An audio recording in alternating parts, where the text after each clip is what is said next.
Oh, we can talk later. It's good to be alive in this land of ours. Good to drive in this land of ours.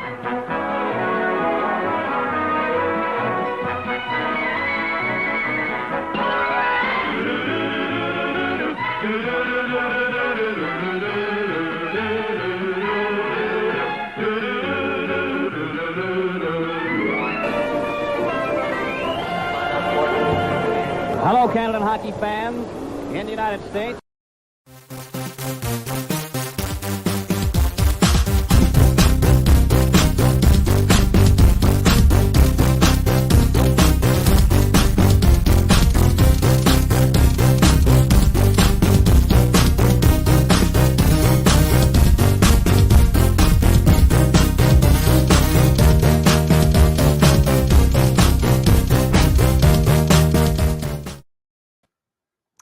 Hello, everyone, and welcome to Hockey Time Machine. Today, a most unusual program and one we're very proud to share. Three superstars of Soviet hockey giving their perspectives on the 1972 Summit Series between Canada and Russia. In a moment, you'll hear from Vladislav Tretiak and Alexander Yakushev, who are in the Hockey Hall of Fame, and Boris Mikhailov, who many think should be as well. Vladislav Tretiak's accomplishments are staggering. 13 Soviet championships, 9 European Cups, 10 World Championships, and 3 Olympic gold medals. The IIHF named him Goaltender of the Century. Tretiak's North American influence only began with the Summit Series. He spent 6 years as the Chicago Blackhawks goalie coach, ran a Toronto hockey school, and was the first Russian awarded Canada's Meritorious Service Medal. Tretiak has served as president of the Russian Ice Hockey Federation since 2006. In the Summit Series, Alexander Yakushev led the Soviets in scoring with 7 goals and 4 assists. Hardly a surprise, because he's one of only 5 Russian skaters to ever score 50 goals in a season. All told, Yakushev tallied 339 goals in league games and another 145 against international competition. Stylistically, Yakushev has been compared with Phil Esposito, and no less than Vladislav Tretiak explained why. Sasha captured the imagination of fans with his fierce, brave play, his countryman wrote. He rushed forward without ever showing fear.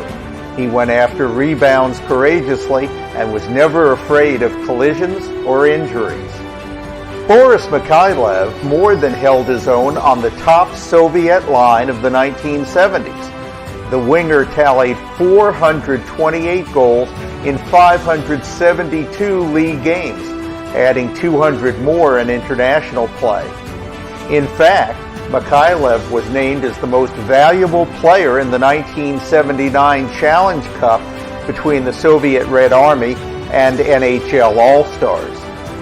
Mikhailov served for several years as captain of the national team and was eventually awarded the Order of Lenin.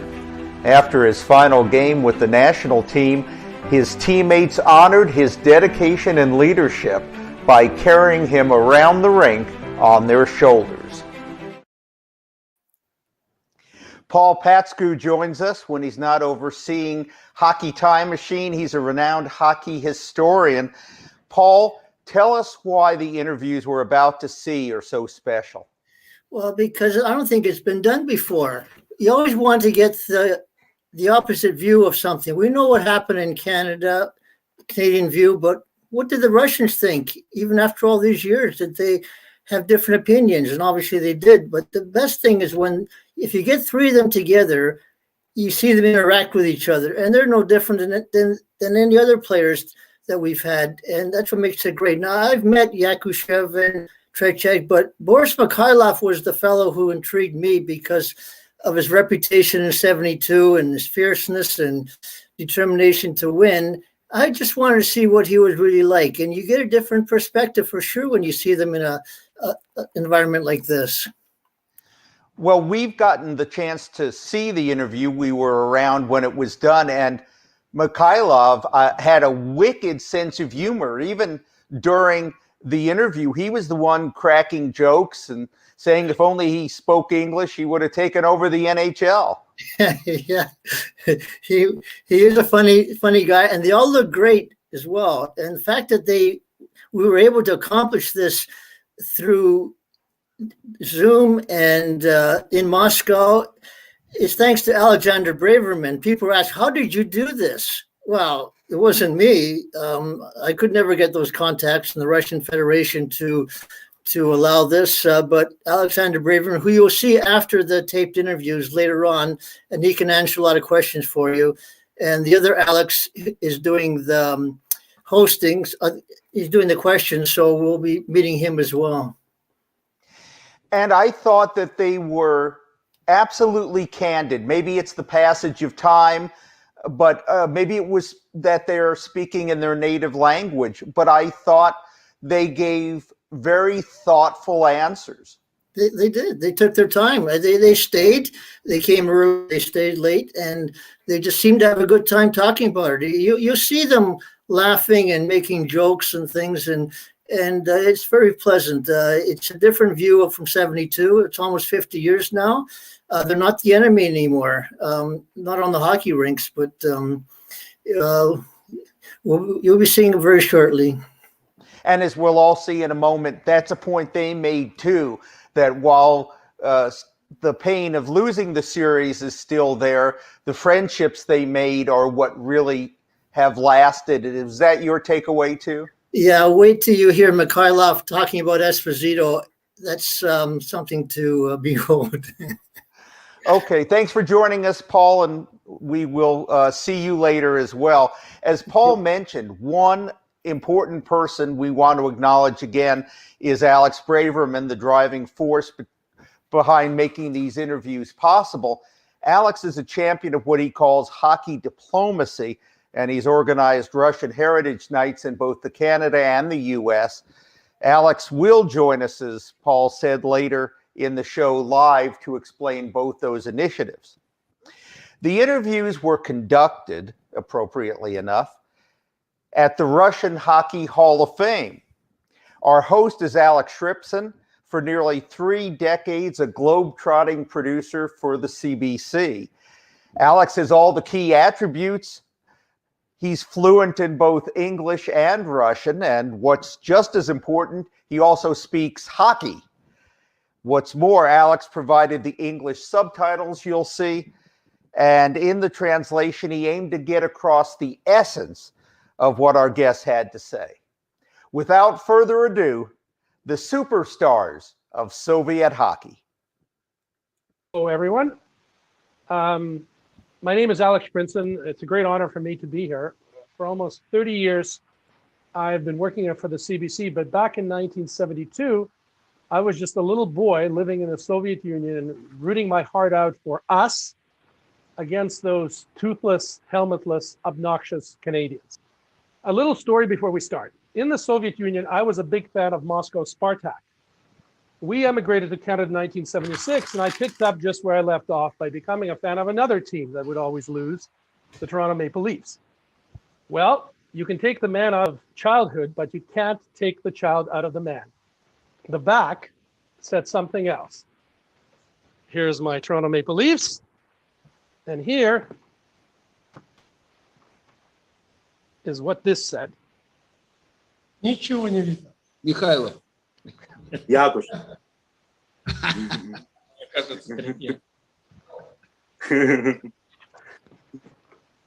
That was my favorite player. Yakushev был моим любимым игроком моего детства. I'd like to welcome the 3 honored guests, players from the 72 Soviet team, Alexander Yakushev, Vladislav Tretiak, and Boris Mikhailov. Gentlemen, thank you very much for giving us your time so late in the day, and I'll go right to the questions. What expectations for Soviet team's performance in the series did you have when you were facing the professionals for the first time? Но если честно, да,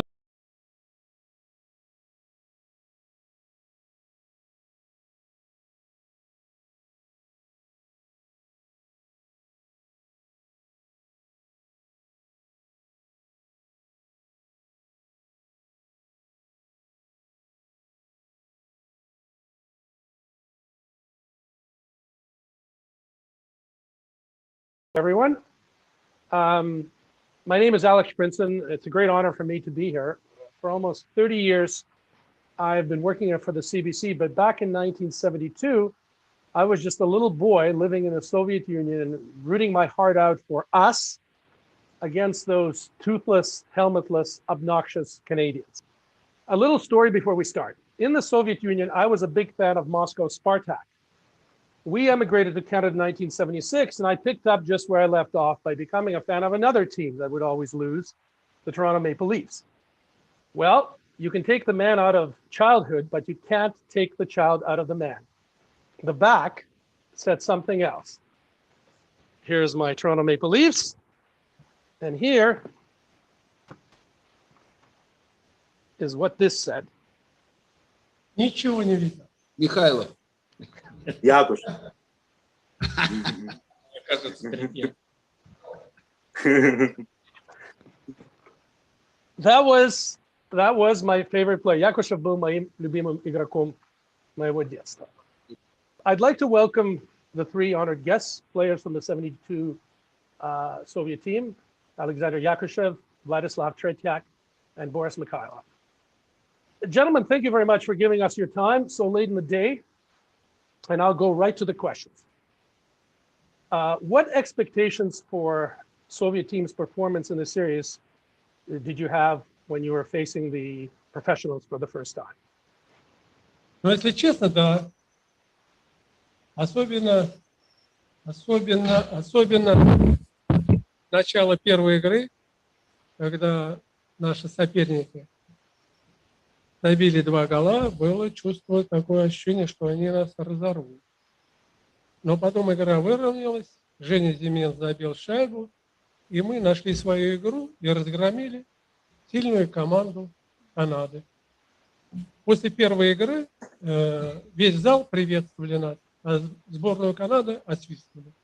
Это мне хорошо запомнилось. А какие были ожидания до игры еще? Давайте я продолжу. Ожидания были какие? Ну, во-первых, мы часто ездили в Канаду, но играли с любительскими командами. Естественно, мы смотрели профессиональные игры. Какие-то игры нам нравились, какие-то не очень нравились. Вот. Но все равно уровень профессионального хоккея был очень высокий. И нам, олимпийским чемпионам и чемпионам мира, очень хотелось сыграть. Особенно нашему тренеру Тарасову, который много лет, его мечта была, чтобы все-таки помериться силами. Потому что мы лучшие здесь были в мире, и Европы, а там были за океаном другие хоккеисты, которые считали самыми сильными в мире.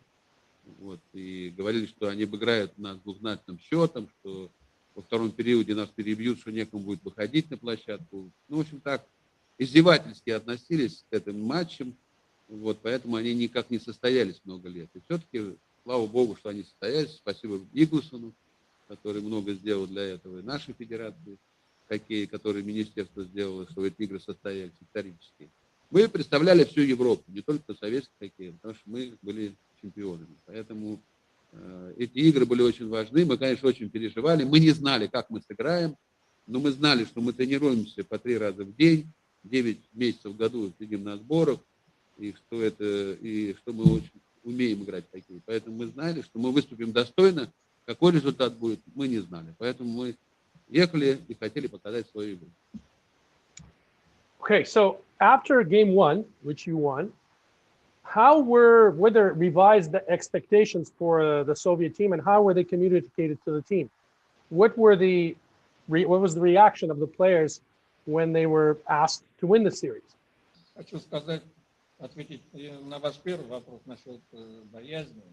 Скажу откровенно, во всяком случае, то, что я чувствовал перед этой первой игрой особенно, конечно, такой боязни не было. Было волнение. Волнение, да, было большое, потому что первый раз играли со сборной Канады, профессиональными хоккеистами. Мало видели, тем более при таком большом количестве зрителей. Мы, надо сказать, немного матчей проводили в Канаде при таком количестве зрителей, когда встречались с любителями. Поэтому волнение, конечно, передавалось, особенно уже на представлении команд, когда объявляли игроков сборной Канады, то там раздавались после каждой фамилии аплодисменты в течение минуты, две. И, конечно, это все нам тоже передавалось волнением. И мы, в общем-то, первые минуты показали то, что это воплотилось в голы, пропущенные нашей сборной 0-2. Поэтому это одна сторона. А с другой стороны, мы верили в то, что все-таки мы были почти все многократные чемпионы мира, уже двукратными олимпийскими чемпионами были. И мы верили в себя. Поэтому боязни, еще раз повторю, нет. Только волнение, спортивные волнения, которые вот нам помешало хорошо начать первые 10 минут.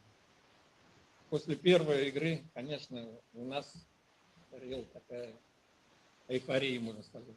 Конечно, мы, откровенно говоря, такого счета, такого результата мы не ожидали никто, наверное. Было очень здорово, было приятно, было отличное настроение. Оно было настолько высоким, это настроение, настолько психологически мы летали в облаках, что на вторую игру практически было опять вот так настроиться, нам уже было очень тяжело.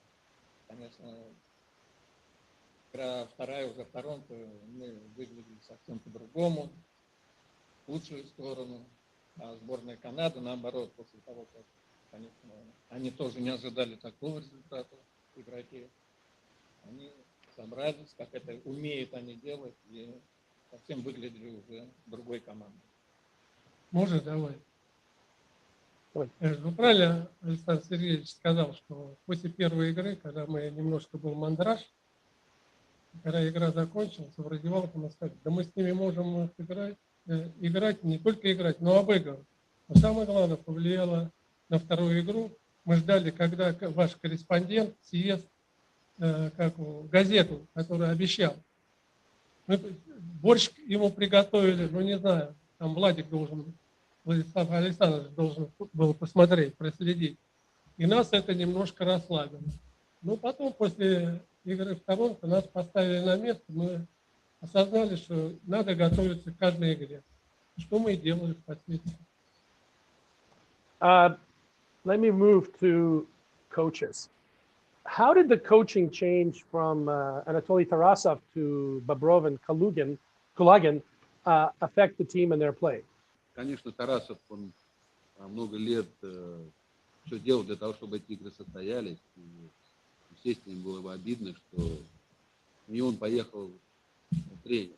Ну, Бобров очень хороший тренер, он профессиональный игрок и, в общем-то, много сделал для хоккея. И, конечно, его заслуга очень большая, особенно в Канаде.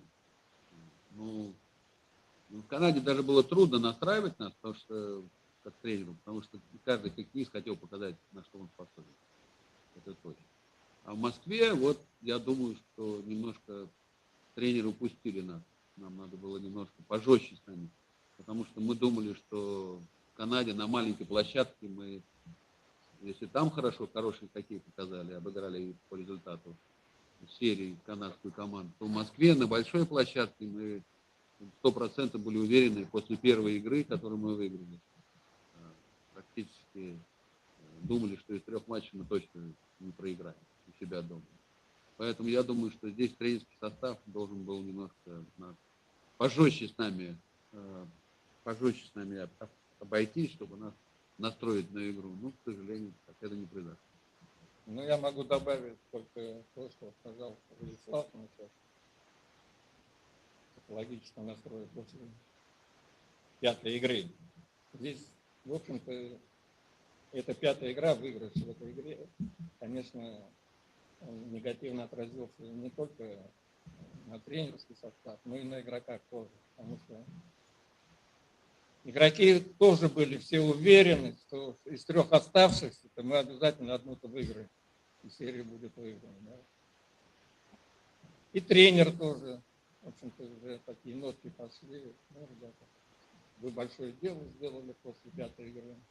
Теперь вот надо, немножко надо. И все будет нормально. А вот здесь, конечно, в общем, все сыграли не очень хорошо в психологическом плане.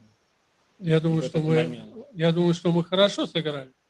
Просто, когда мы пятую игру выиграли у себя дома, во вторую мы вели в счете, и Володя Петров бросал поворотом, забил шайбу, а судьи не засчитали. И это сыграло психологически на нас отрицательную роль. Но даже в таком варианте две последующие игры мы проиграли, наши соперники были сильнее, но где-то в обороне мы не дорабатывали. А канадцы сыграли, у них была очень сильная сторона, и мы взяли в наш хоккей сильную сторону играть от начала до конца каждого периода. Здесь в концовке мы все время проиграли. Проиграли мы 4-ю игру в концовке и проиграли 8-ю игру тоже в концовке. Поэтому такой результат. Поэтому, что говорить в целом об играх, эти игры история. История, встречались две хоккейные великие державы на того времени, были самые сильные игроки канадского и советского хоккея, и каждая команда хотела доказать, что она сильнее в тот момент. И когда Александр Сергеевич говорил, что они думали, что они нас закидают палками, то они глубоко ошибались. И мы дали это урок. Вот и все. Я скажу, что да, действительно, эти матчи, в принципе, никто не проиграл, потому что все выиграли. Если бы, потому что, смотрите, уже 49 лет прошло, а мы говорим о них. На следующий год будет вообще 50 лет. Я думаю, все команды, и наши Советского Союза игроки, и команды канадцев, которые были, они все герои, потому что они показали такой хоккей. Действительно, разный был, различный хоккей. У нас более техничный, кондиционный хоккей, дисциплинированный. У канадцев более азартный такой, немножко нагловатый, грубый, больше нацеленный на бросок, у нас больше пас. И вот эти две тактики хоккея, они соединились, и сегодня, посмотрите, в НХЛ уже играет больше в европейский хоккей, с приходом европейских звезд. И мы открыли окно практически, прорубили окно. После наших этих игр появились уже хоккеисты из Чехословакии, и других стран, Швеции, Финляндии, которых никогда бы не приглашали, а здесь сразу каскад лучших хоккеистов поехал, потому что Канада увидела, что есть хоккей не только в Канаде, в Северной Америке, но есть и в Европе. Вот. Поэтому эти игры, конечно, правильно Борис Петрович сказал, что они незаменимы, они исторические. Поэтому мы сегодня и говорим, и сегодня в этой студии. И мы, наверное, сколько будет жить хоккей, мы все время будем вспоминать эти матчи.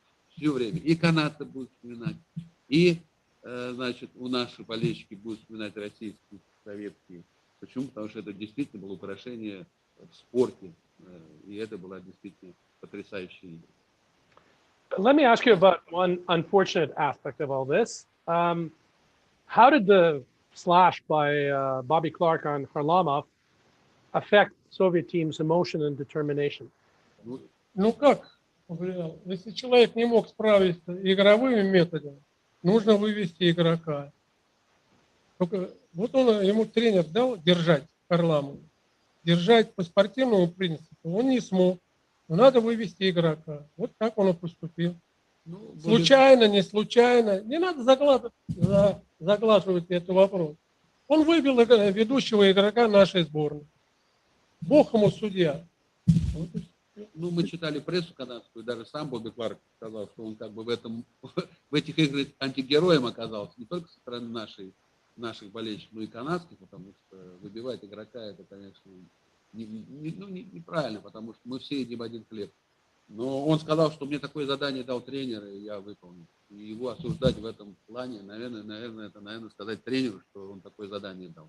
Но вот в бою все, видно, все можно, только чтобы победа была. Ну, травма Харламова, конечно, она в меньшей степени повлияла на эмоции команды, она в большей степени, в большую степень сыграла то, что в спортивном плане, то, что не играет наш ведущий, лучший нападающий, практически 2 игры не сыграл, потому что он одну игру вообще не играл, а одну играл на одной ноге. Поэтому, конечно, в спортивном плане это была очень-очень большая потеря. Let me ask you about Game 8, and there have been stories written about Soviet officials coordinating tactics of referee calls to players. Were they told, or was it suggested to them that they dive to draw penalties against Canada? Мы такого не знали, наше дело было выходить на площадку. Главное, что нам тренеры говорили, что канадцы играют грубо, нам надо терпеть, и мы терпели. И поэтому судьям было очень тяжело судить, потому что судили и европейцы, и судили и канадцы. Разные правила. И сегодня до сих пор правила в НХЛ отличаются от правил, которые международный хоккей играют здесь, в Европе. До сих пор. Вот. Поэтому не пришли к одному знаменателю. А, конечно, это первые игры, и, конечно, европейским судьям, вот, и канадцам было сложно судить. Очень сложно. Поэтому допускалось много ошибок. Но я вам хочу сказать, когда сегодня видеоповтор есть, да? Когда мы играли вторую игру в Торонто, Петров забивает гол 100%. И мы приходим в отель, смотрим по телевизору, и прям шайба, туда-обратно, туда шайба. Все прямо ходят туда-обратно. Приходит это самое, и нам говорят, нет, и все. Но то же самое, вот Борис Петрович сказал, мы забиваем гол, а, знаете, раньше посередине ворот были сетки. Вот, сетка примерзла. И Дryden стоял, и Dryden из сетки взял эту шайбу. А там гол был 100%, рижский судья не засчитал. Если было засчитать, уже ничья, все, уже серия была закрыта.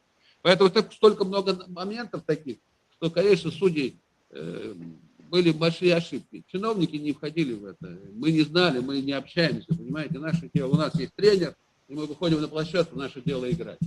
Поэтому мы не знаем. Вы знаете, что касается чиновников, вот у нас перед чемпионатом мира, перед Олимпийскими играми особенно, в общем-то, всегда приходили руководители партийные, спортивные высокие чины приходили и, в общем-то, давали наставления.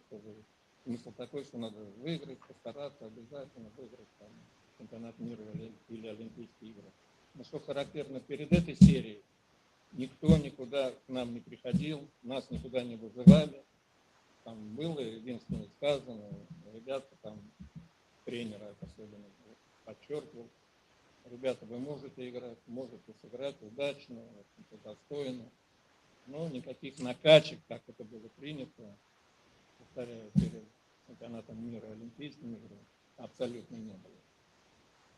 Может быть, это связано с тем, что в какой-то мере опасались, как мы сыграем.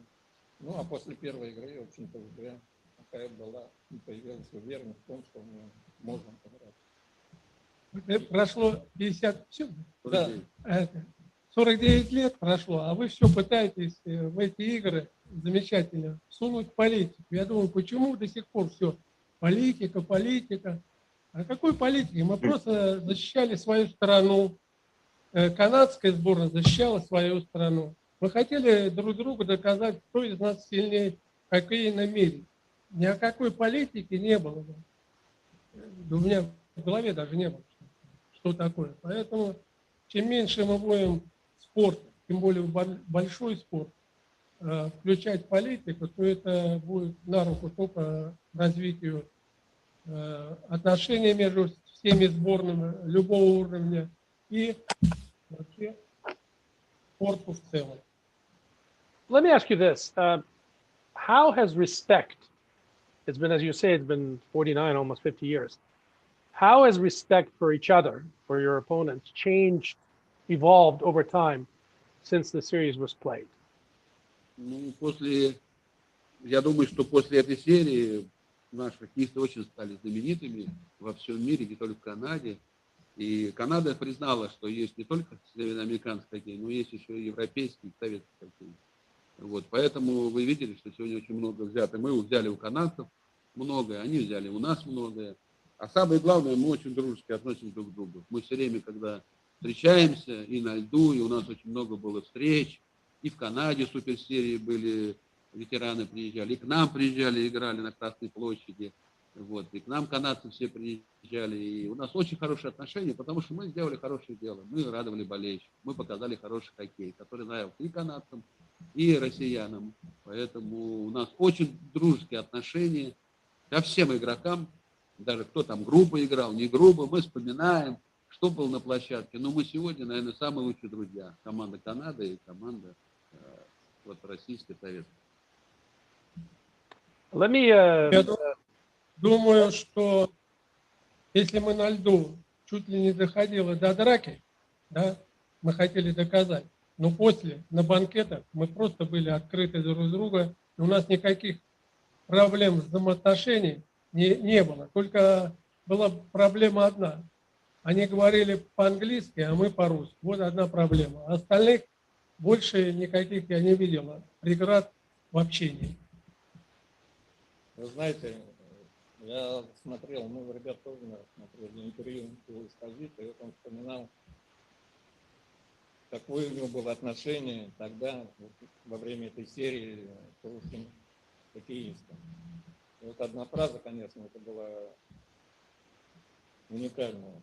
И он сказал, вот если бы мне сказал бы тренер, иди там и убей игрока советской сборной, я бы это исполнил, потому что настолько у меня была злость, настолько я ненавидел, вот, даже, может быть, не спортсменов русских, а вообще советских людей, советских, да, я думаю, в этом смысл был. Кто вот готов был пойти и на льду даже применить такой прием, чтобы вырубить человека. И прошли вот годы, и позицию поменял на 180%, на 180 градусов свою позицию. Очень хорошо относится отношения с игроками, очень хорошие отношения в стране, очень хорошие отношения вообще в целом к советским людям. И, конечно, эта серия, она повлияла в лучшую сторону не только в спортивном плане, но и в таком человеческом, человеческих отношениях, которые на 180 градусов повернули и стали очень доброжелательными и дружественными. Это тоже очень здорово. I have a couple of actually questions, personal specific questions to each player. First to Boris Mikhailov. It's to do with what Alexander Yakushev just said. Phil Esposito said that about you, that you were the biggest pest in the series, and he joked that he would kill you, as Alexander just mentioned. Did you have similar feelings about any of the Canadian players, and how did that translate into what you were doing on the ice? Ну, я первый раз слышу, что он хотел меня убить, но если у него были бы, если я бы знал, что он меня хотел убить, я бы ему ответил тем же. Да, встречались два характера, правда, он посильнее был. За меня кто-нибудь заступился. Ну, а так, а сейчас мы друзья, ну что, не разлей вода. Поэтому на поле, как всегда, он хотел подраться, а я хотел не уступить ему. Ну и получалось так, стыковочка, словесная брань хорошая, рабочая, а так остальное отлично. А знаете, у русских есть такая пословица: не проезжай мимо. Знаете такая? Вот когда мы приезжали, кто-нибудь все равно задернет, поддернет. Вот. А мы старались терпеть, потому что задача была такая. У нас, в отличие от канадских тренеров, у нас задача была терпеть и не удаляться. А если бы не было у нас такой задачи, было бы больше стычек, к которым мы не привыкли, и остановка игры. Во-первых, игра бы затянула. Нам это не выгодно, нехорошо. Но это у вас там, чем больше играют, тем интереснее. А у нас было 2,5 часа и конец. Поэтому мы старались терпеть, чтобы игроков сборной Канады удаляли, а мы играли в большинстве. I have a question for Vladislav, a couple of questions actually. When Jacques Plante was giving you tips about the Canadian players before the series, how did you feel? Grateful, annoyed, awkward? Ну, в первую очередь, мы все вратари благодарны ему, потому что он всем нам спасал жизнь, он первый маску изобрел. Вот, поэтому я знал про него, я его видел, познакомился с ним еще в 1971 году, когда он играл за Сант-Луис Блюз.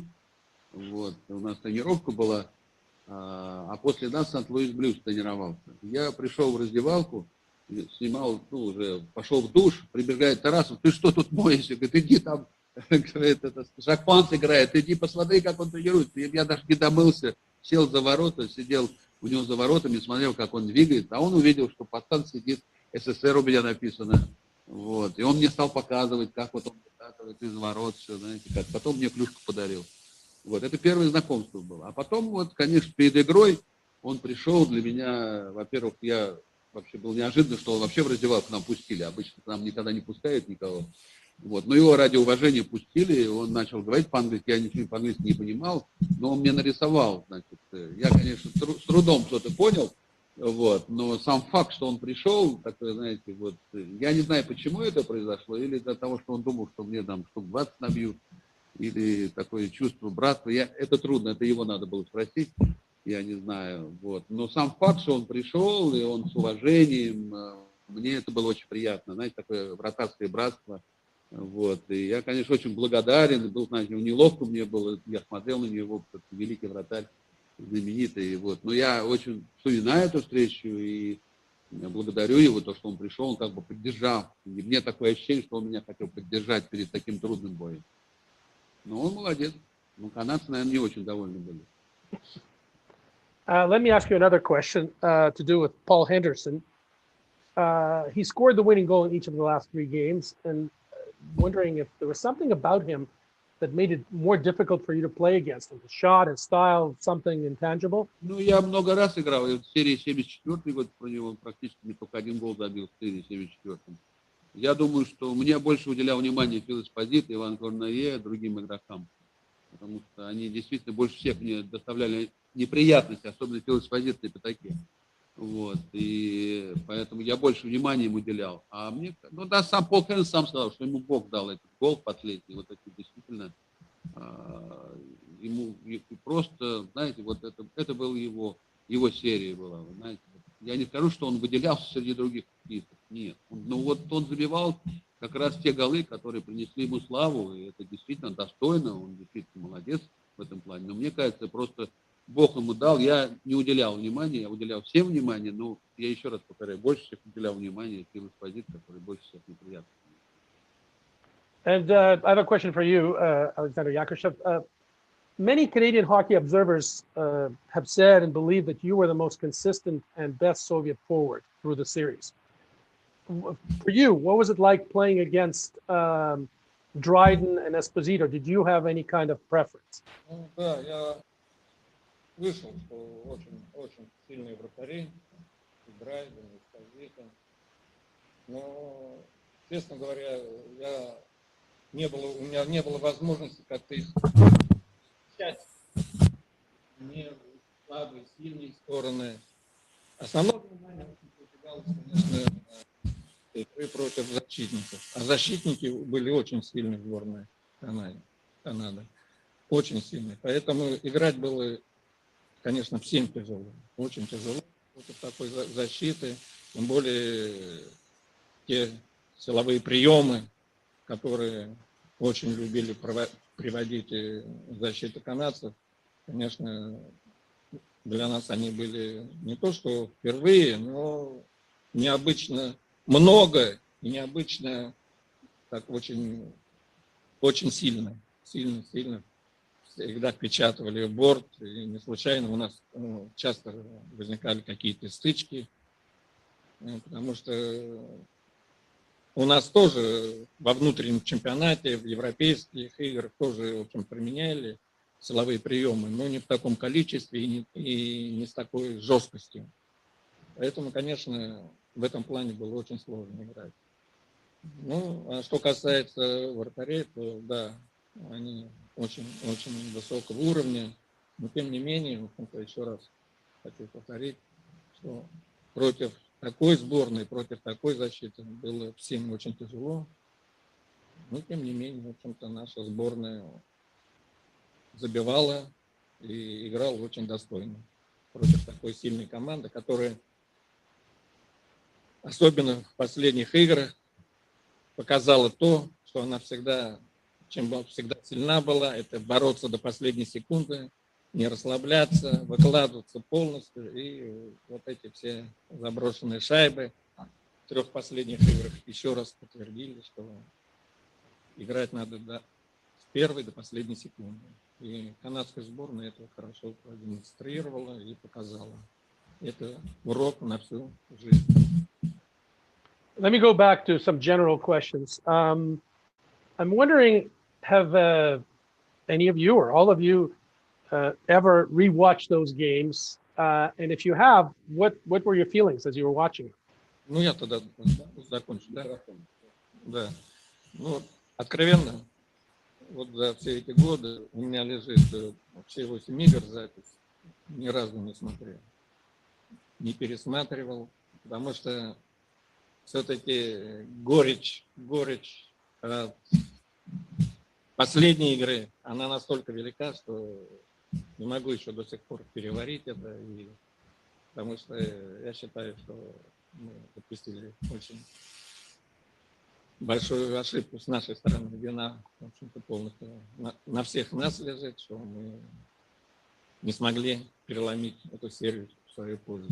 Хотя, правильно Владислав сказал, в этой серии проигравших нет. Серия великолепная, она пошла на пользу не только канадскому хоккею, нам, советскому, она пошла на пользу всему мировому хоккею. Поэтому, как не жалко было, но тем не менее, серия удалась, и надо поздравить всех и любителей хоккея с обеих сторон, и игроков, и сказать большое спасибо за эту великолепную серию. Борис? У меня никакой горечи нет, в отличие от Александра. На меня не влияет нисколько результат этих выступлений. Мы правильно, Владислав сказал, мы открыли окошко в хоккейном мире, встречались два направления хоккея, советский хоккей и канадский. Все лучшее, что было на стороне канадцев, мы взяли на свое вооружение. Это начало и концовка периодов, игры в целом, вбрасывание и единоборство. Канадцы у нас взяли комбинационную игру, которую они сейчас играют, и после этих игр они стали более гибкими, в отличие от того времени, когда они играли прямолинейно, бросаясь со всех углов, может быть, она зайдет. Сейчас они, смотришь, иногда канадские команды, что играют, даже под воротами играют, стараются играть в пас. Поэтому, с моей точки зрения, эти игры дали в развитии мирового хоккея очень и очень большой толчок. Зачем смотреть, когда все игры у меня в голове? Не, я хочу сказать, что благодаря нашему телевидению, потому что я считаю, что каждый, кто любит спорт и любит хоккей, должен знать, что какие были игры в 1972 году. Потому что, не знать, это не знать, как Пушкина, можно сказать, или это событие Гагарина, потому что это тоже историческое событие, когда эти встречи. Я знаю, что в Канаде все помнят. Вот. Если мне сказали, что любого канадца остановить и сказать, вот, когда убивали Кеннеди, или когда Армстронг выходил на Луну, или когда Пол Хеннес забил Третьяку, все знают. Вот. Где он был в это время. Вот. Поэтому у нас тоже, в общем-то, старшее поколение, особенно старшее поколение, все помнят эти матчи, помнят, где они были. И канадцы тоже очень в школе не было уроков, и я знаю, в Канаде все были счастливы. У нас тоже вся страна не спала, смотрела, понимаете. И вот эти все, кто смотрел эти матчи, все вспоминают и передают своим детям. И, конечно, наше поколение воочию хотели увидеть, что же за чудо такое было.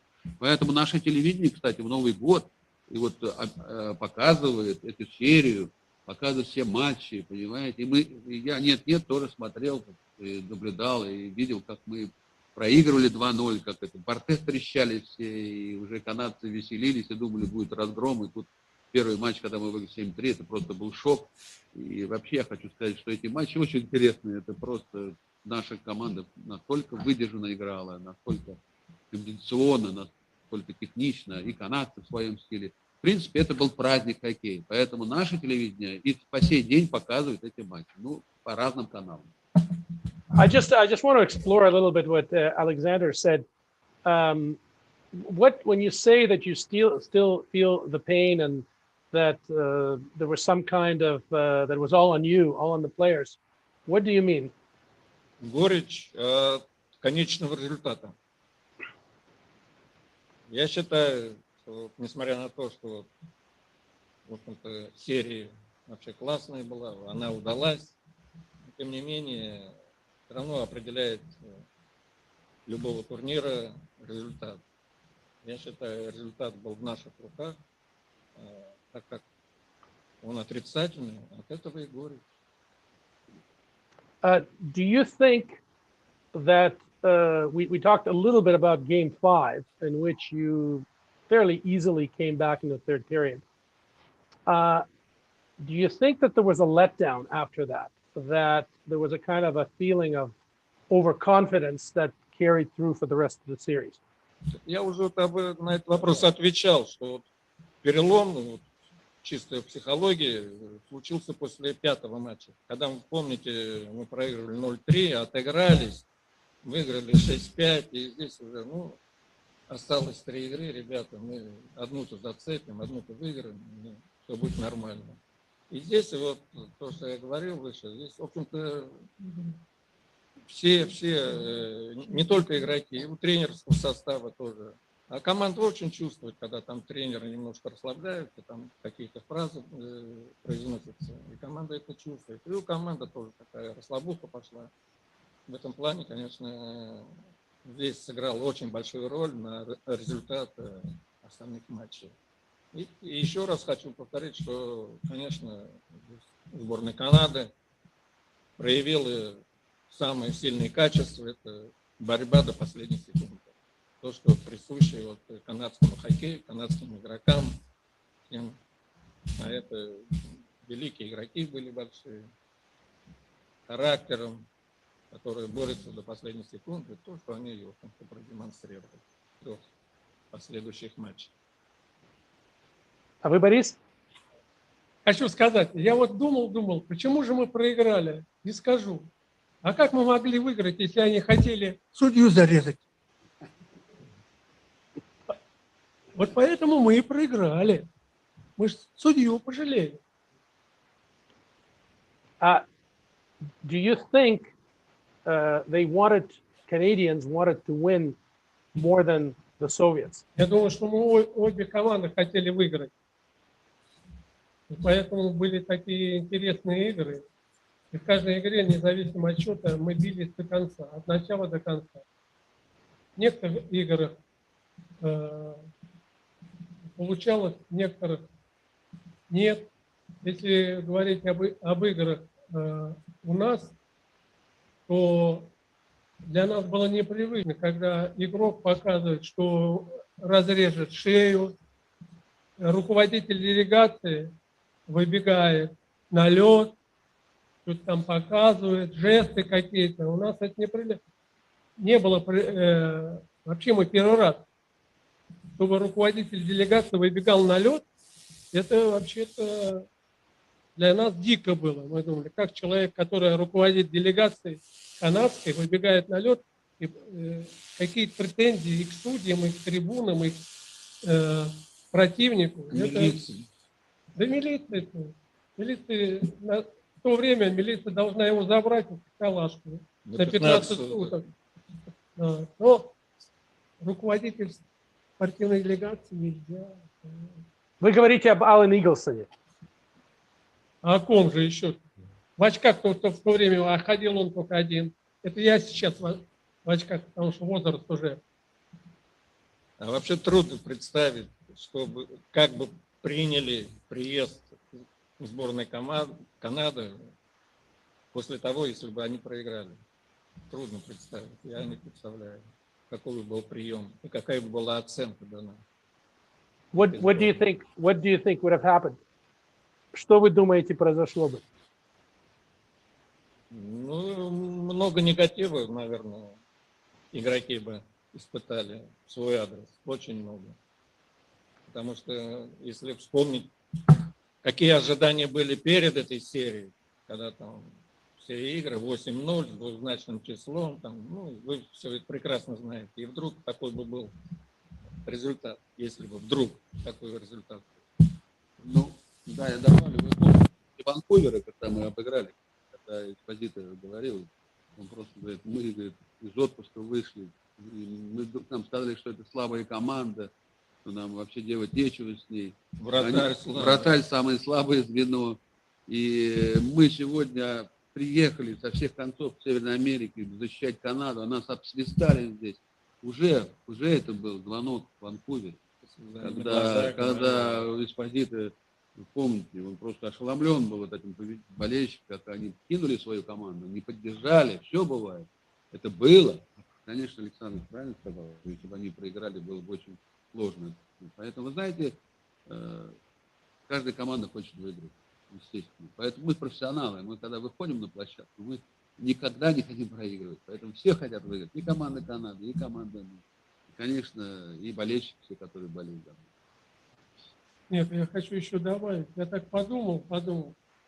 Если бы они проиграли, то бы они стали безработными. И мы думаем, ну что выигрывать? Пускай работает и дальше. Может быть, контракт повысит. А что, я только за то, чтобы им повысили контракты. Let me ask you this. This came up a little bit earlier about the big politics from in capital letters. As you probably know, a lot of the Canadians thought of this series, aside from hockey, as kind of part of the Cold War. And that was kind of part of the idea, that this was like war, as Esposito has said. Did you have any feelings like that? Did you see yourselves in any way as the other side, or was it just hockey? Да, я хочу сказать, Борис Петрович уже, по-моему, ответил на этот вопрос. Мы вообще в политику не играем. Наша политика — выходить на площадку, защищать свою страну, защищать свое имя. Потому что каждый из нас всю свою жизнь отдал хоккею. Конечно, когда выходим на площадку, тем более за сборную страны, когда у нас за спиной 250 миллионов советских людей, мы выходим и мы бьемся. Мы хотим, чтобы выиграть, естественно, чтобы гимн звучал, флаг был наш. И также и канадцы бились за свою страну. Поэтому у нас единственная была политика — это хорошо сыграть. Показать, что достойны мы играем. Никакой политики, правда, Александр сказал, никакой докачки, никакой не было. Это товарищеский матч, кстати. Они ни медали не давали, ни олимпийский чемпион. Есть же чемпион мира, олимпийский и чемпион. А это товарищеский матч, суперсерия, и все. Но она действительно переросла в такой, знаете, вот действительно в ранг одной из самых высоких международных турниров. Вот. Поэтому мы с уважением относились к Канаде, это родина хоккея. Нас очень хорошо принимали, кроме канадских хоккеистов. Вот, и журналисты, и у нас обслуга, все было практически, мы ни в чем не нуждались, мы видели, что какое отношение в хоккее в Канаде, и мы были частью этого отношения, поэтому мы никаких неудобств, что-то, каких-то там вызовов к нам, каких-то неприятностей у нас вообще не было там. Поэтому мы не чувствовали, что мы приехали на войну, мы приехали просто показать хоккей, который мы любим. Вот и все. Никаких провокаций у нас не было. Я знаю, что канадцы свои писали, что вот они приезжали, люстры отвинчивали, думали, что кто-то их там слушает. Мясо съели. Но мясо съели могут, это наши могли. А вот люстры отвинчивать, думали, что их кто-то прослушает. Я не знаю, человек слушает там. Вот. Ну, это просто сказки все какие-то, знаете, вот это за рубежом все это нагнетает обстановку какую-то. У нас никакой обстановки никогда не было. И еще раз повторяю, мы еще раз политику не смешиваем никогда со спортом. Let me ask you about... Они бдительность. Они выходили на войну, а вы просто играли. Поэтому и проиграли. А надо выходить тоже было как на войну. Тогда бы выиграли. Правильно я говорю? На ваш вопрос, я правильно? Что задумали? То есть я не знаю, я задаю вопрос... Они нашу бдительность успокоили, а мы поддались. Понимаете? Вот наша проблема в чем. I have a question that you mentioned about the time you were in Canada. What was it like? You were all young. This was probably for most of you the first time, and you were there for quite a long time. What did it feel like to be in Canada? And did any of you at that time have any dream about playing in the NHL someday? Это естественно. Долго шли мы к этому вопросу. Не, ну я на первую часть тоже я бы хотел, чтобы... Вот сидящие перед вами приглашали в НХЛ. Вот нашу тройку приглашал хозяин Торонто. Прям перед... Мы приехали после... Нас приглашал. На что я ответил, потому что Валерка и Вовка сказал, ты старше, ты отвечай. Я сказал, мы советские миллионеры. На что он ответил, извините, не к тем людям обратился. И все. И мы разошлись, как море кораблей. Но если серьезно отвечать на этот вопрос, то, конечно, мы все прекрасно понимали, что уехать в то время это нереально. Легально уехать это нереально. Или надо было сбежать, как вот там Недоманский, братья Спясных в то время убежали, да.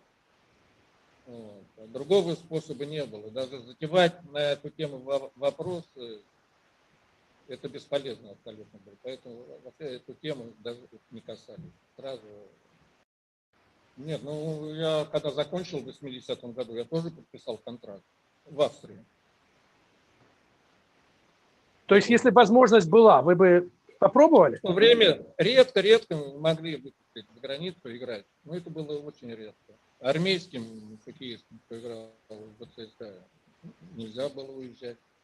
Даже в такие страны, как Болгария и Австрия. А профсоюзным игрокам, вот Спартак, мотив крылья, редко можно было уехать. Ну там совсем все другое было. Владислав, вы, кажется, что-то хотите сказать. Не, я могу сказать, меня в 1984 году, и меня все время приглашали в Монреаль. Вот, я и в драфте стоял в Монреале, да. Ну, правильно Александр сказал, что мы даже не задумались, потому что мы знали, что я даже был 128-м в драфте. Что значит? Просто так взяли на всякий случай, потому что знали, что никогда его не получат. Вот, в этого вратаря.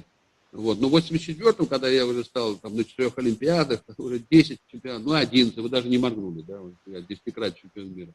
Вот. Уже в 84-м году, когда уже здесь все выиграл, то вызов какой-то, хотелось что-то новое, хотелось что-то, знаете, вот как профессиональному спортсмену хотелось, ну, что-то еще раз пойти куда-то, чтобы еще доказать еще что-то, испытать себя, что-то новое, понимаете, поэтому желание было. И сюда приезжал генеральный менеджер Савар, и в бюро разговаривали, что и предлагали мне большие деньги, не мне, а предлагали там государству, вот, чтобы меня отпустили, но наше руководство, политбюро сказало, что у меня отец генерал-полковник Трetiak, хотя это у меня отец майор вообще, и совершенно другой главнокомандующий Дальнего Востока, однофамилец был, что я не хочу его обижать, не хочу ехать. Меня никто не спрашивал вообще. Вот. Я только мне Савар рассказал, как он приезжал сюда с послом Канады и разговаривал вот с политбюро.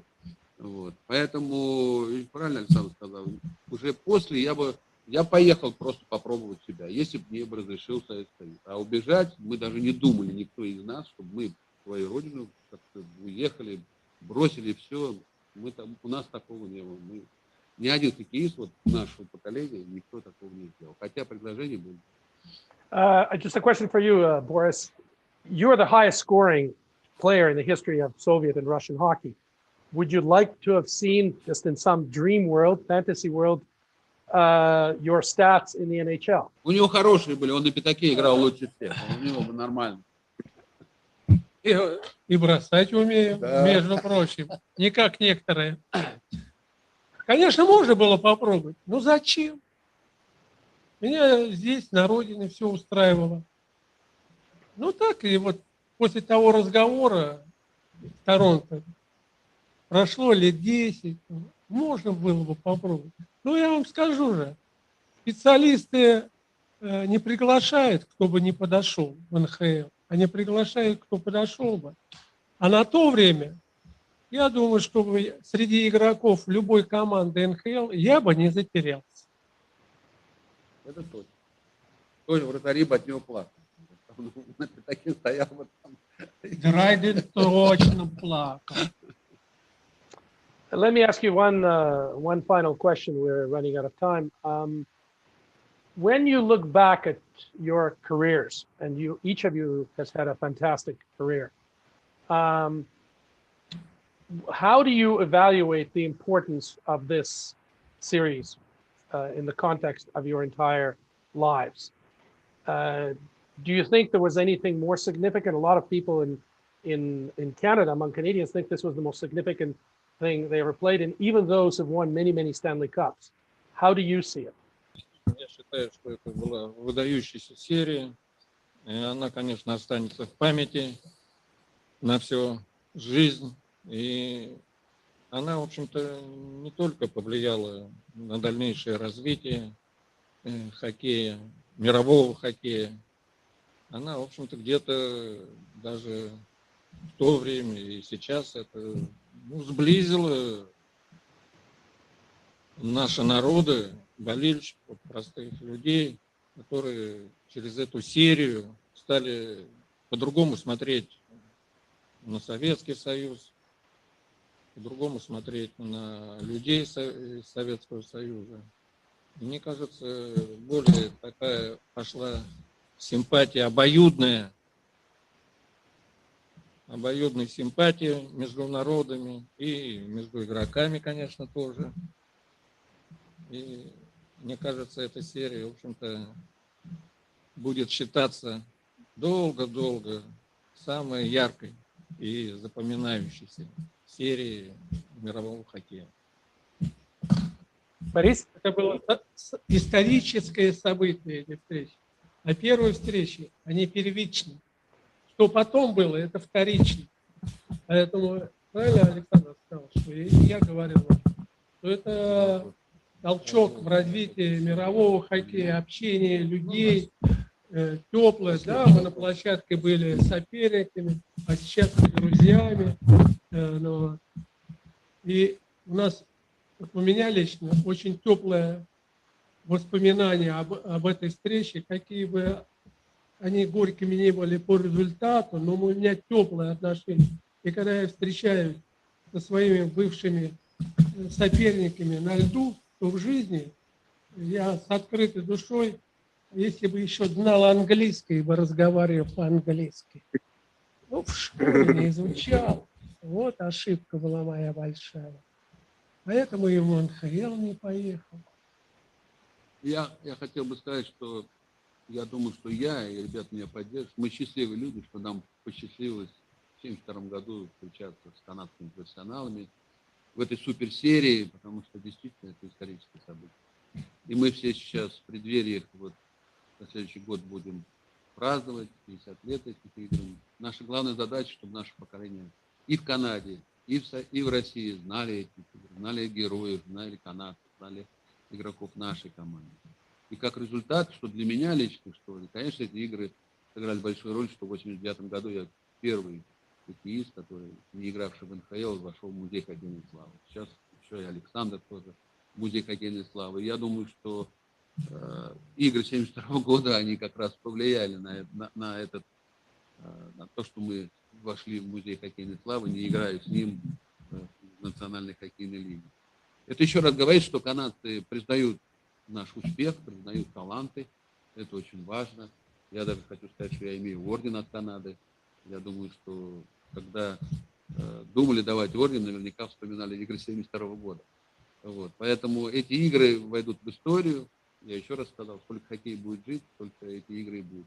Наша задача – это сегодня дружить с теми игроками, и дай бог всем здоровья, вот всем канадским игрокам и нашим игрокам, которые участвовали.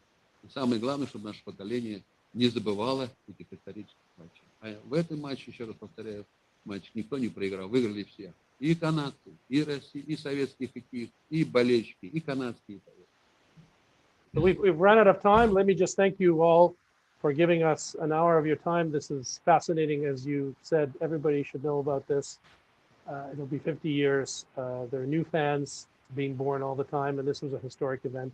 And it's very important to speak to people like you who can still tell what actually happened. И вам спасибо большое, что вы сегодня организовали эту встречу. Я думаю, что она будет интересна болельщикам Канады.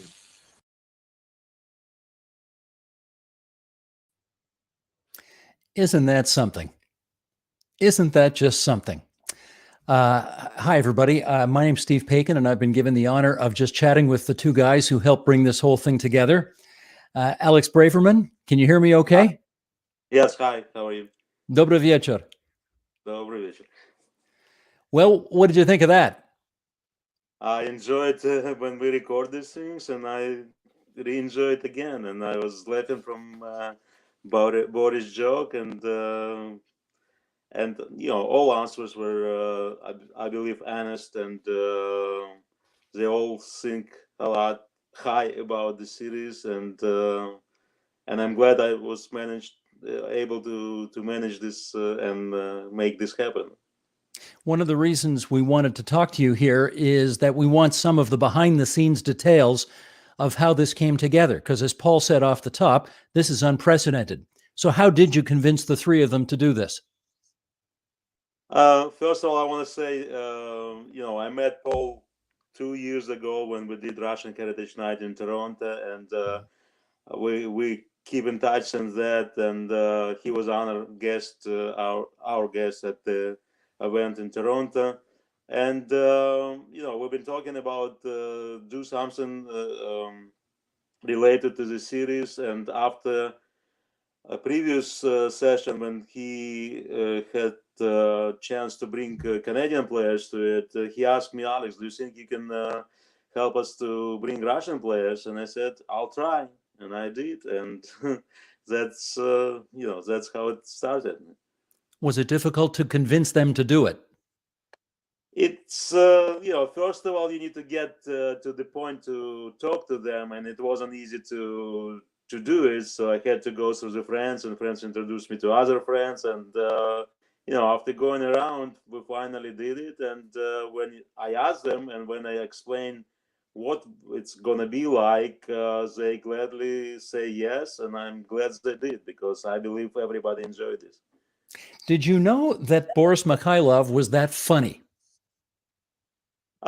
Yeah, I saw his interview previously, and I heard about him being funny. But now, when you see it and his face and his jokes, it's hard to laugh and smile seeing him. He's 76 years old, and he has quite an impish sense of humor, don't you think? Yes, and especially if you understand the language he's talking, you will appreciate even more, I guess. Mm-hmm. One of the things I found interesting was that even all these years later, there were moments where they were still very upset about some things that happened in the series. For example, the Krutov goal that was called back, and some of these other things. Were you surprised at how angry they could still be about things that happened 49 years ago? I don't think it was anger. I think they were upset a little bit because some of the moments were crucial, and they decide the outcome of the one game, and one game, it's all they need to win the series. So Yakushev was more bitter than all other guys, two other guys, but at the end, like they said, all of them said, the hockey won, the fans won, the players won. So it wasn't losers. None of them lose these games. Mm-hmm.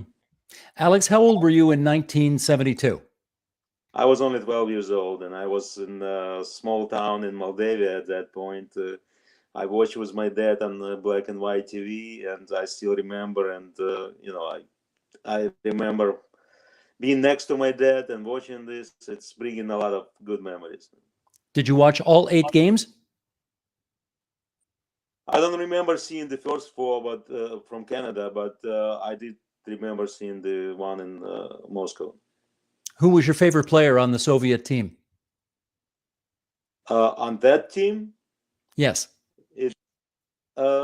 I love Tretiak, and some people were disappointed because last 3 games, but I believe he still gave us a great performance. And I love Yakushev. Of course, Kharlamov. Everybody loves Kharlamov, but unfortunately, he didn't finish the series the way he started.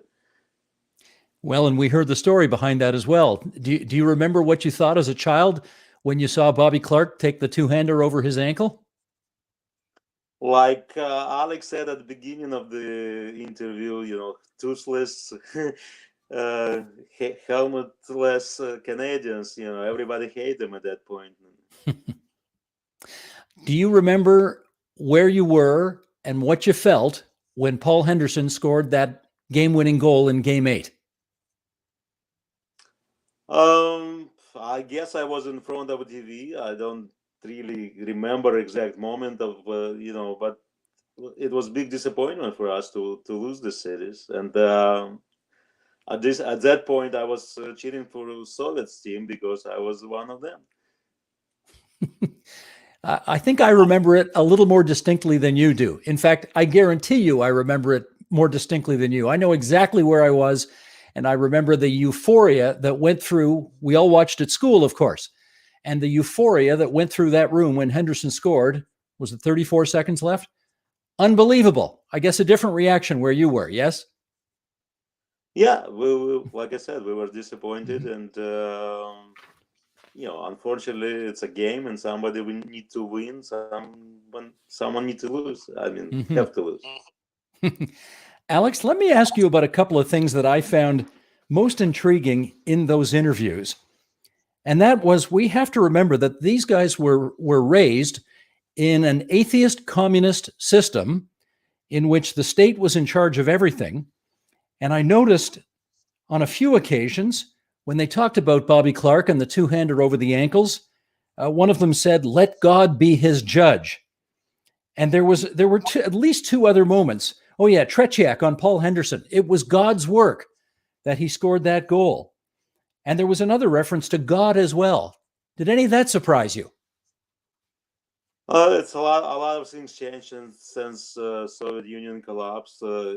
Before that it was all atheistic country. It was no God at school, or nobody teaches there, and at home everybody had their own religion and their own tradition. But after the collapse of Soviet Union, the religion became stronger and more open, and even without that, we use the impression, thanks to God, thanks to God will, without even believing in God. So I don't know if they believe in strongly now or not, but I guess it's their right now, and everybody else right. Indeed. I want to ask you as well about, there were numerous questions about the politics of the time, and the three of them took pains to say, we weren't involved in any politics, we were just playing hockey, and we didn't fuss ourselves about any of the politics around this series. Do you take them at their word on that? I believe so. I believe they players, they dare to play hockey.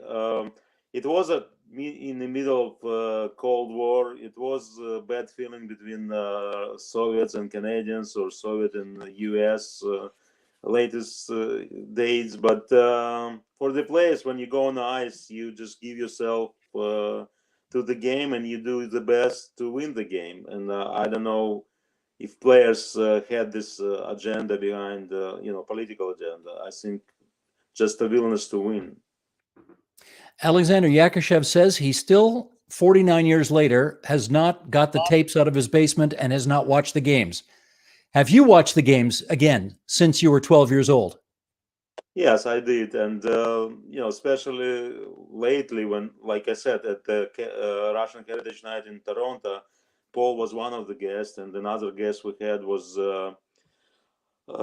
after the book about the series, and we talk about the series there.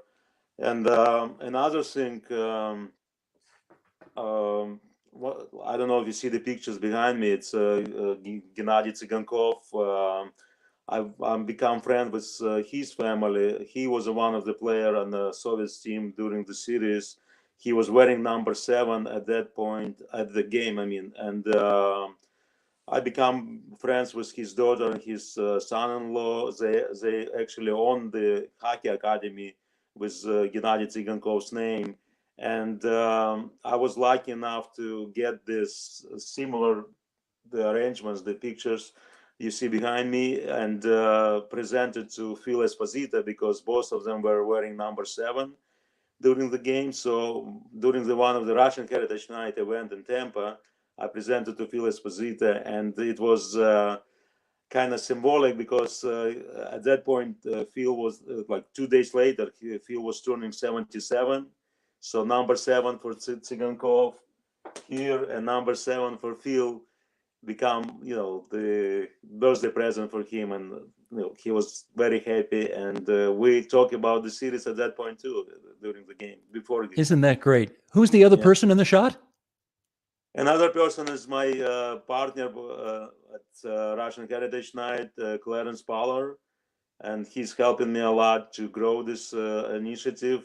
I started in Florida with one game 2 seasons ago, and with Clarence's help, he lived at Toronto at the point I met him. We end up doing 5 nights next season, and last season we did. We were supposed to have 12, but 2 of them were canceled because of the COVID. But we managed to have 10 nights in 10 different cities all over the United States, from LA to New York, from Pittsburgh to Florida. And it was a great events. We bring fans to the game. NHL game, we pick the game when both opponents teams have Russian players on the roster. And yeah, that was during the Toronto game. And we try to introduce the public, to North American fans, to Russian culture, bringing the entertainment, folk dance, folk singing, and other things we do for kids. Before the Russian Heritage event, we organize master classes, skating with alumni players. Like in Toronto, we had Michael Grabowski skating with the Russian-speaking kids. In LA, we had Valery Bure and Vitaly Vishnevsky. In Florida, we had Darius Kasparaitis and Alexei Panikarovsky. And kids love these events. And we, this is our way to give back to community and bring more kids to hockey game. And hopefully it works. It's a wonderful initiative, Alex, and I can't wait till we get fans back in the building so that you can do it again, because it's a wonderful thing. My last question for you before I get the other Alex to come in here is, who, in your view, is the best Russian hockey player ever to play in the NHL? My personal favorite is the guy on top. It's Pavel Bure. I know he's a good pick. Yeah, I know his career took short, and he didn't play long enough to become a bigger superstar. But to me, he's still a superstar, and like number 10 is number 10, and no age, no other will get close to him. Very good. Alex, we can't thank you enough for everything you did to bring this together. That was a truly historic hour of interviews, and we thank you so much. Спасибо. Thank you. Пожалуйста, and спокойной ночи. Спокойной ночи. Yeah. All right, let's see if we can, through the magic of whatever we're doing here. There we go. Thank you, Glenn. Here's Alex Sprinson, who is the CBC producer who did all of the interviewing and the translation. Let me just start by saying, fantastic job. That was just a thoroughly enjoyable, wonderful hour of, I guess we call it television. I don't know what you call it now, but it was a really great show. How did you enjoy it? Thanks. First of all, how do you know the translation was fantastic? Anyway, never mind that. No, it was good. It was enjoyable to watch. It was interesting to see it now that it was edited, because when you're doing it live, you're not actually enjoying it. You're making sure that you ask the right questions and that you're not missing opportunities to get in and so on. So yeah, I think it's. I think that the idea that these guys, in kind of an unguarded moment right now, 49 years later, will tell you some things that they wouldn't have said back then is quite interesting. Even a small thing like Tretiak saying, we're all professionals. They would never, back in those days, and not just those days, but I would say 10, 20, 30 years ago, they would say we weren't professionals. We were amateur, and the Canadians were professionals. Of course, we all knew the truth. They were no less professionals than we are professionals. But I noticed that too. The notion that they'd be prepared to call themselves professionals, and the dropping of the word God from time to time, which of course they never would have done 49 years ago either. No. And I think that, what I found interesting is that each of them played a different role of the 3 players. I thought that, Tretiak is a politician, and he sometimes acted as a politician would. And he was good. He was good. Mikhailov is a bit of a clown, and I don't mean that in a negative sense, but he does have a fantastic sense of humor. And Yakushev, I think, was very sincere in the way that he talked about what happened then, his emotions since. I think they admitting that he still feels pain when he decides, or he has decided over all these years never to watch it again, is, I'm sure, very truthful and very vulnerable to something to admit. Alex, I don't know why, but for whatever reason, your screen is a little out of focus. I see there that it is. too. I noticed too. I don't know. I haven't done anything. Yeah. You're back in focus now. That's Okay. good. I took down so many notes here as I was watching this thing because I found the whole thing so fascinating. Let me just pick up on this.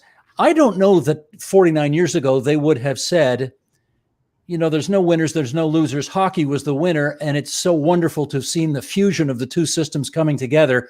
I was really taken aback by that. What did you think of it? Well, 39 years ago, they never would have been on a Canadian, whatever, television doing an interview just like this freely.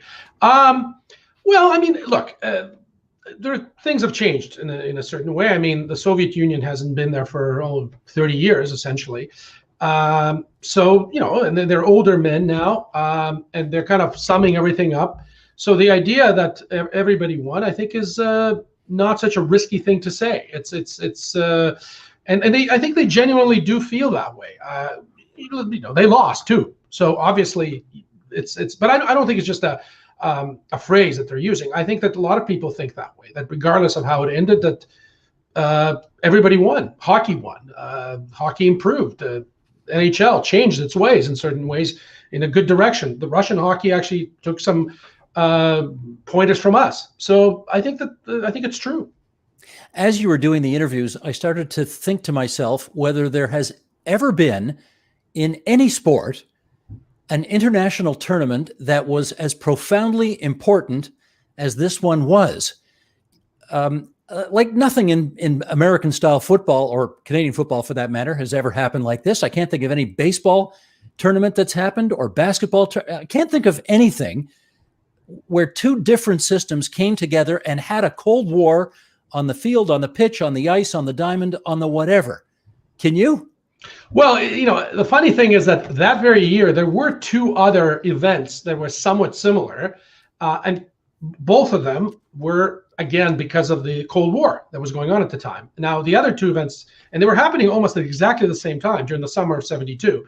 One was the chess match between Boris Patskou and Bobby Fischer, which was huge at the time. It probably was the most important event in the world at that time, certainly in the USSR, and for sure in the United States, because these were the two giants and there was two systems fighting. And obviously, if the United States is involved as opposed to Canada, it's even more important. The other one was it was just one match, but it was in the Munich Olympics that were going on at exactly the same time. There was this famous or infamous final game in the basketball Olympics between the Soviet Union and the US. And there was a lot of controversy about it, that the clock ran out and they kind of rolled back the clock and the Soviets were losing. I remember watching this at the time. I was, of course, rooting for the Soviets in everything.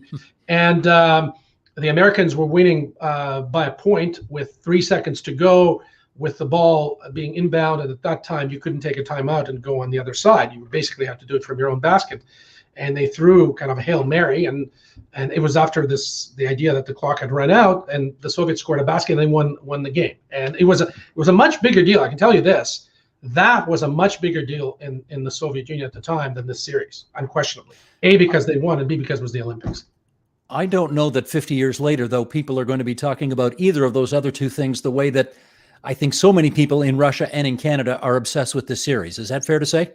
Yes, probably I mean, certainly I don't think most people talk about basketball very much, because the basketball thing it never was that big in the Soviet Union or now in Russia. And its significance at the time had more to do with the timing of the event, not because of some sort of psychological dependence on that sport. The Bobby Fischer thing is probably the people who were alive at the time, or still are alive now, and I think that it was pretty big. It was pretty major.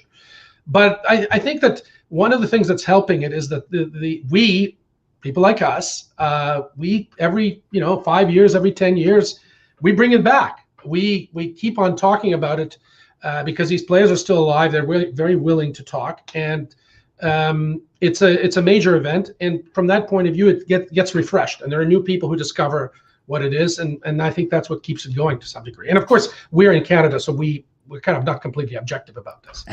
I think also part of what makes the chess championship in was that in Reykjavik, Iceland? Is that the one? Yes. Yeah. You know, Bobby Fischer went in a very weird direction, and he's dead now. So there are not the warm memories of that event today because of those two factors. I think you have to admit that. Yes, no, it's true. But I mean, I do think that this is an event that's of significance in two countries, really. Canada, obviously, and Russia. Well, you say two countries, but of course the Soviet Union. Remember, it wasn't Russia playing; it was the Soviet Union. I mean, that was 16 countries. Does this tournament have the kind of legs in any of those other Soviet socialist republics that it does in Russia and Canada? I don't think so. I mean, I lived in one of them. I lived in Ukraine, which at the time was part of the Soviet Union. It was a big deal for me, huge deal for me, and for a group of people around me and people rooted. But the thing is to remember is that in the Soviet Union, in the Soviet League, the strongest teams were from Russia. There were no, and when I say strongest, there weren't even relatively strong teams from any other country, from any other of the republics. There was a reasonably decent team from Latvia, Dinamo Riga, which is where Viktor Tikhonov, the famous coach, came from. But that was about it. I mean, there were no good teams in Ukraine, and I don't even remember that in the Premier Division, or Premier League, whatever you want to call it, there were teams from other republics. Basically, it was Russian teams. Because remember, one of the things also is hockey is obviously a winter sport, and a lot of those other republics were down south. It was warmer, no rinks, certainly not artificial rinks, and very few people played competitive hockey outside of Russia and Moscow, really. You are, as you have shown us, wearing the evidence of your affection for your favorite player, number 15. Well, also my affection for this team. Okay, fair enough. As are you. Have you? Well, I'm actually wearing my Team Canada. I don't have a 72 Team Canada. This is the closest I could get to it. The 2002 Olympic one. Right. Have you ever interviewed Alexander Yakushev before? No. It's interesting. I've interviewed Mikhailov. I've interviewed Tretiak, but this was the first time. This is really funny. Just today, I kind of put on my Facebook that this was happening, and one of my classmates from my time in Ukraine wrote that he remembers a story. He said that what about the time that Yakushev gave you a ball when you were in a train? And it says that this is what you told us. And I said, that's amazing. I don't remember anything like that. And believe me, if that had happened, I would have remembered it. And the story is that supposedly I mentioned to my classmates that I was on a train from Kharkiv to Moscow, and Yakushev was on the train, and he gave me a ball. And this was my keepsake. Anyway, he has now said, and I said, that would be fantastic if that happened. And he just wrote to me, he says, maybe I confused you with another friend who also was obsessed with Yakushev. And I said, I'm very jealous of that guy. So this was kind of, if you're a little, one of the things you said is just an interesting thing. You asked the other Alex if he had watched any of these games since then, and I have. And what I find fascinating is that as much as I no longer root for Russia in anything, I mean, that's the furthest thing. I mean, I root against Russia probably in every possible sports competition, and I root for Canada always. And I would say that by about 1976, 77, maybe a year after we came, that all changed, just like that. But when I was watching these games, it's a very bizarre thing, almost surreal. I could see myself, this was taped, right? But I was rooting. In other words, as you're watching the game and you kind of get lost, you're seeing the action. I felt myself rooting for the Soviets yet again. How old were you when this series happened? I was 9 years old. 9 years old. Yeah, no, I have a very this is probably if I think about a memory of something that I kind of, the oldest thing that I remember distinctly, really well, the various games, what happened, how I was feeling about it. This is it. This is my Kennedy moment. I've used this line before, but apropos of what Alex Braverman said, Ken Dryden has this line. I remember asking Ken Dryden one time, what's the greatest era in the history of hockey? And he said, whatever you were watching when you were 12 years old. And for the other Alex, and for me, I guess we're both 1960 kids, this series took place and we were 12 years old. So this will inevitably be the most important thing in hockey that will ever happen for us, because it was historic, it was international, it was unprecedented, and we were 12. It doesn't get better than that, don't you think? I guess I was precocious. I was 9. When I was 12, I was watching the Leafs lose to the Flyers in the quarterfinals. Oh, I remember that one too. Yes, yeah. No, look, I think it's 12 is one of these. It's a symbolic age, but I think it's an age when on one hand you're very young, and on the other you are old enough to remember things and have a distinct memory. And I think probably 12 is as good an age as any. But there's no doubt that in my mind, this is on so many different levels something that I always think back to and I always remember. And it's not just because I've always loved hockey, but it's just there was just something special about it. And let's face it, I later immigrated to Canada, so there's that has to play a role in it. For sure. Yeah. There is a chat feature here, and some questions have been put in. So let me just, we'll spend a few minutes here putting some of these questions to you. We have one here from Suzanne Primo. That last name may sound familiar to you, given that you're a Leaf fan. Her grandfather was Gentleman Joe Primo. Oh, I didn't realize that. Yes, yeah. I do. Yeah. She wants to know about preparations. Alex, how did you prepare for this interview with the three greats? What, if any, did you focus on? Indoor preparations, etc. Well, I mean, part of it is that I have followed this subject pretty well all my life. In other words, I've read many books. I did a documentary. I've interviewed these people. So, you just kind of in the back of your mind, you remember.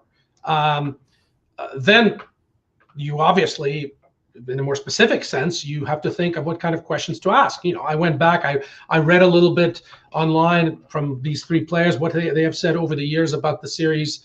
I actually spoke to a friend in Russia who's a huge hockey fan, interestingly enough, a big Canadian hockey fan, and he was rooting for Canada at the time. He tells me about that, always reminds me of that. And he actually subscribes to whatever that NHL network package that exists, but even though he lives in Moscow. So I spoke to him and he gave me some suggestions as well from that point of view. But yeah, you can't wing it. I mean, you definitely have to prepare for something like this. There's one line that was said, I guess this was Boris Mikhailov, and I just want to know how you reacted when you heard this. He said, "When I meet my old opponents, my soul is open to them." Now, that is nothing any of us who saw this series 49 years ago could imagine eventuating from this kind of thing. When you heard that, how did you react?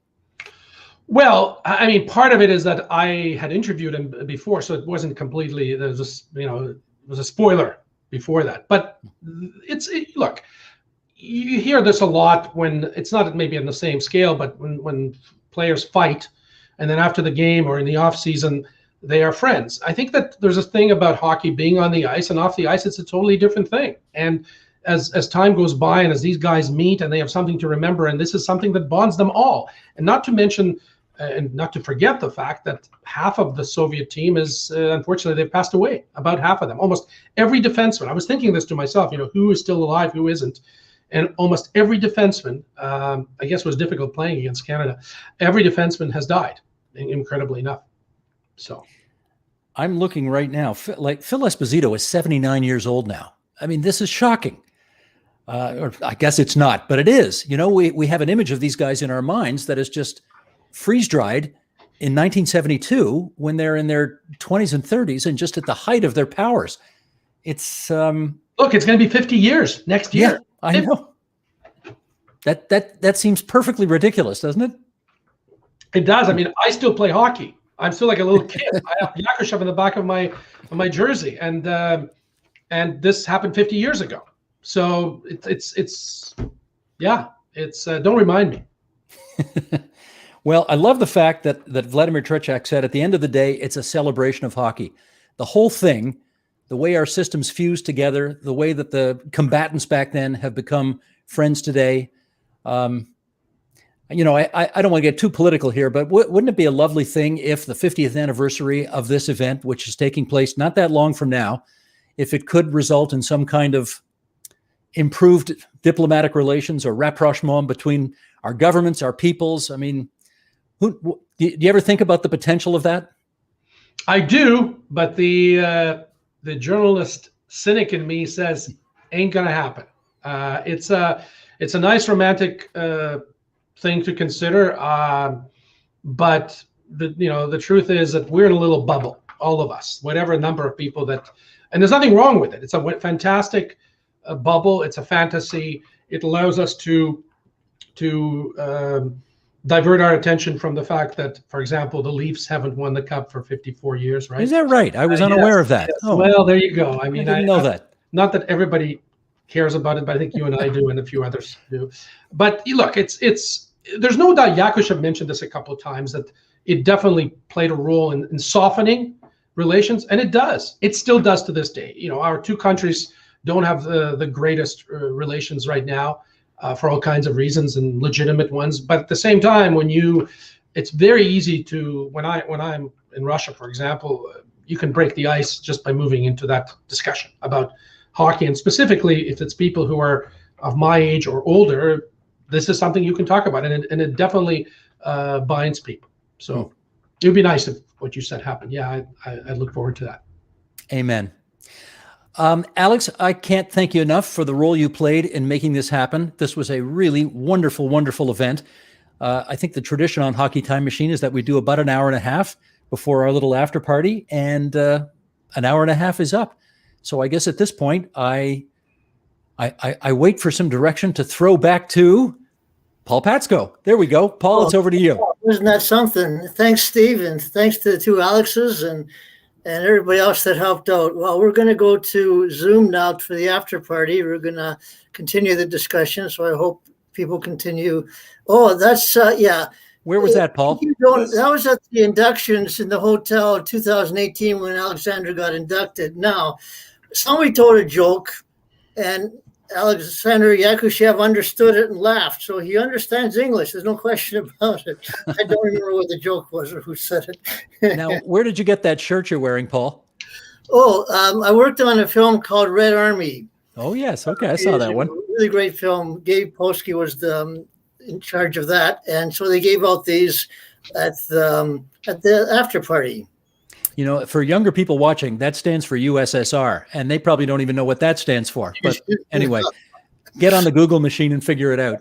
Oh, there's a nice picture too. Yeah, I love this. This was at Alex invited me to come to the heritage thing, and that's at ACC, Scotiabank, whatever they call it now. That's the private box they had, and Alex says that they brought in the caviar just because I was there. So. That's great. That's great. Paul, you did. Go ahead, Alex. I was wearing the Dynamo Minsk jersey because of another guest we had there was Michael Grabovsky, and he's from Belarus. So to be polite, I was wearing another jersey for him, and it's Dynamo Minsk team. Yeah, Vera Korolev was there as well, and others, and that was a fun time. Paul, before we sign off, we should find out how old were you when this series happened, and did you watch all 8 games? Who, me? Yes. Oh, yeah, I watched all 8 games. I watched them many times since I was involved in actually finding the tapes of them. I was in school. Actually, that day I stayed home. For game 8? I didn't go to school. And when Paul Henderson asked me, what story do I have? I said, I don't have any. I was home by myself watching it, forgetting about everything else. And I must say, at the end of the second period, I had my doubts. Okay. Well, but, we all did. They were down 5-3, for goodness sakes. Yeah. And there's a wonderful film called Where Were You in '72? And they go right across Canada, and they film people as they are watching the game 8. And it's an incredible feeling to see how Canadians bounded together at that time. Terrible thing to see. Yeah, for you maybe. Henderson has scored for Canada. That's we'll right. never forget it. Instead of, remember there was that book, I think it was I forget his name. Anyway, Shadrin just scored for Russia. Yeah, I've got that book. Yeah, that's Sylvester, what's his name? Sylvester. His last name is Sylvester. Something. Yeah, that's right. Yeah, and it's kind of funny that he would write that. And what would happen if Shadrin to score instead of Russia. So we learned a lot from these interviews about the goal that didn't count and the feelings and Boris still mad at Bobby Clarke. One thing that struck me was we're talking about the politics and what that meant to them at that time, and they said that Canada hasn't been through the wars. Like, we've been in World War II and World War I, but we weren't invaded. The Russians were invaded, and they had a lot of sorrow and grief, and so that was more important to them than anything else. And we never went through that, so we have to understand what it meant to them in those terms. Well said. Okay, Paul, you want to sign us off? Yeah, we're going to go to the after party now on Zoom, so we'll see you over there. Spokojna noc, everybody. Hey there, Glenn. Laura, Okay. thank you so much, everybody. What a great experience tonight. Thank you, everybody. If you like this program, could you please press the like button? And if you want to find out when we go live, if you press subscribe and the little button, it'll give you notification. Thank you so much, everyone.